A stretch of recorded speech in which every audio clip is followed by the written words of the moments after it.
Okay, so I drew this diagram to show how blood flows through the heart. Coming from the body, deoxygenated blood enters the heart from the superior and inferior vena cava. The superior area supplies or brings in blood from the head, neck, upper limbs area, and the inferior comes from the rest of the body, viscera, and the lower limbs. So all that blood comes from the body into the right atria of the heart, where it's collecting the deoxygenated blood, and it goes through the tricuspid AV valve down into the right ventricle,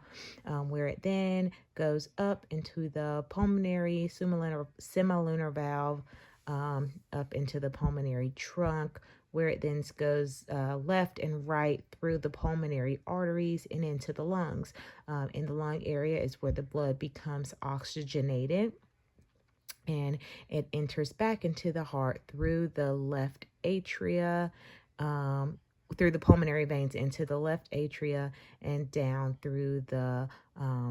mitral bicuspid AV valve,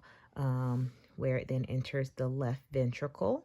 and up into the aorta, where the three branches of the aorta will then supply blood, oxygenated blood, to the head, neck, upper limbs area, and also down the aorta this way to supply blood, oxygenated blood, to the rest of the trunk, viscera, and lower limbs. When the blood comes out of the left ventricle, it is also going through this valve here, the systemic valve or the aortic valve there before it enters the aorta.